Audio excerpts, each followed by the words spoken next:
Some of y'all may have noticed something. I stopped making videos almost completely for like nearly a year there. And I figure now's about the time I should probably explain why, because it does mean something. When I was living in this, for the first 3 years, I was making videos almost weekly. Mostly because I was trying to get this to happen in the city.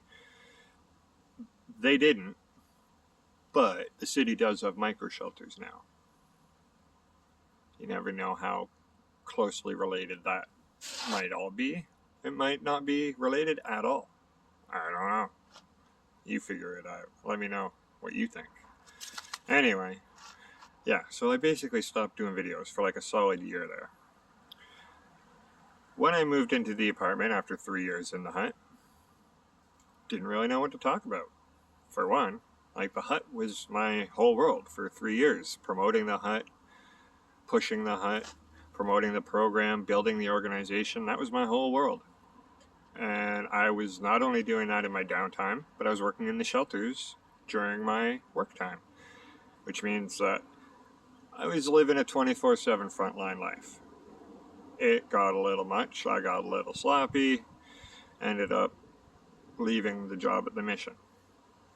That being said, I got a new job around this time last year.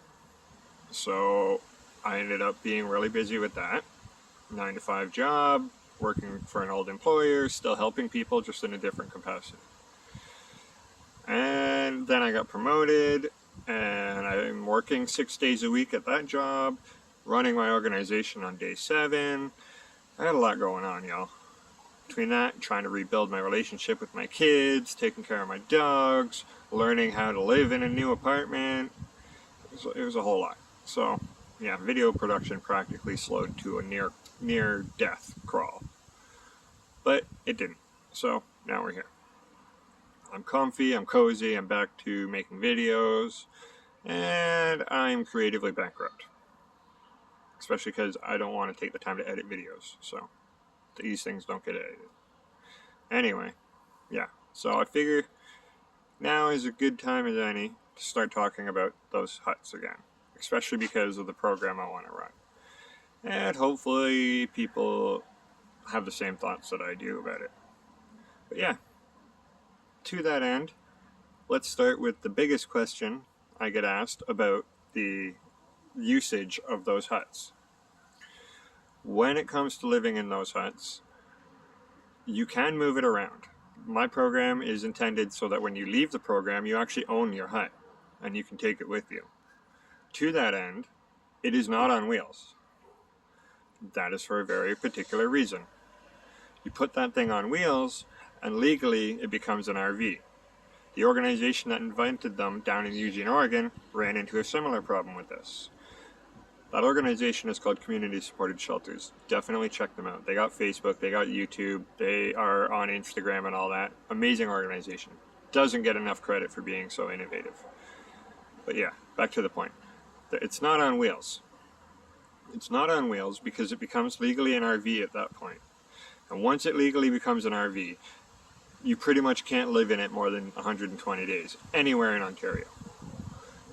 There might be some exceptions, but for the most part, in any township or municipality, they mostly all have limits of up to 120 days for living in an RV. On Crown land, you only got like 21 days or something like that.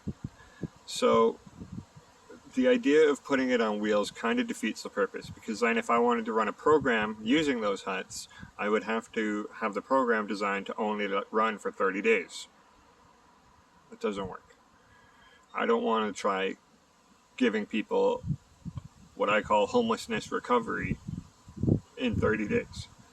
My program is designed to be a minimum of 1 year, maybe even longer, but it takes about a year to pay off a Conestoga Hut at a cost of $350 a month. A little bit less. I think it's like 8 months, something like that, to pay off the building costs within the year.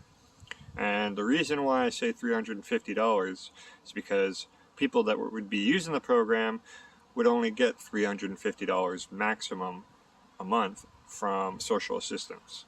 That's your housing allotment, is around $350. It might have changed again.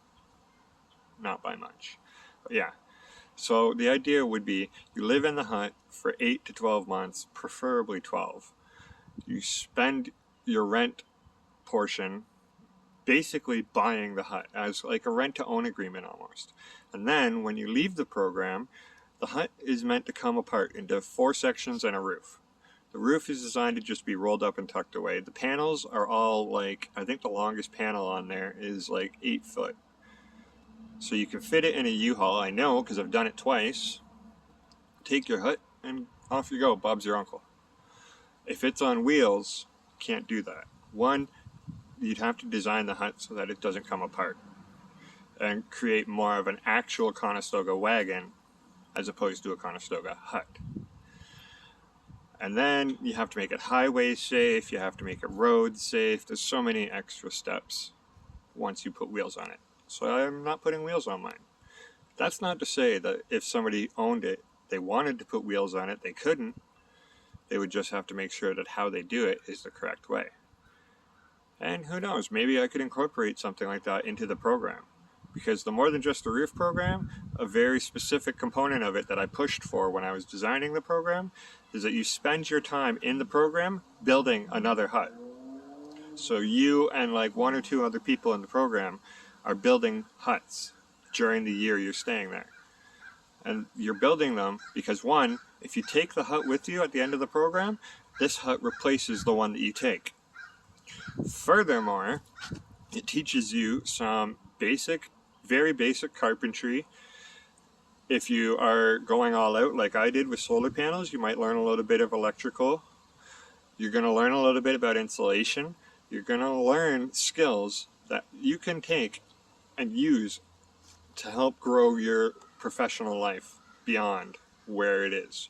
So let's say you come into the program because you just got out of jail, or because you just lost all your jobs. Well, now you're in a program that is giving you the skills to get a new job. Maybe you take the skills you learned building a hut and you go and you get a basic carpentry apprentice, or you go and you build sheds for other people somewhere. You know what I mean? If nothing else, I'll tell you from experience, employers like to see that you know how to do basic repairs on a resume. The more valuable you become, the more skills that you have in your arsenal, the more likely somebody is to hire you. So by spending time in a program that teaches you skills like that, you can grow. So I mean, that's kind of a double whammy there. You know what I mean? You're getting a home and you're getting skills. And maybe you go out to BC and you use those skills out there. Maybe you go out to Quebec or Newfoundland and you use those skills there. You've got a hut that you can set up so that, you know, maybe you got a friend out there or a boss out there who's willing to let you hook up in the hut for, 5-6 months. Get an apartment, fold it up, put it together, whatever works for you. And bonus points, you take it apart and throw it in a shed, or throw it in storage, or sell it. You know what I mean? Like, once you've gotten a job and gotten an apartment, you can do whatever you want with the hut. Seems like a pretty good idea to me. I don't know. Just my thought.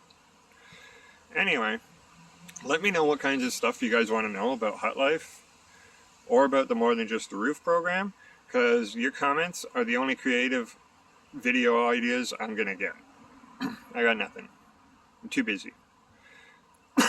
So yeah, that being said, stay groovy, y'all. Happy Pride Month. We'll chat soon. Let me know what you want to talk about.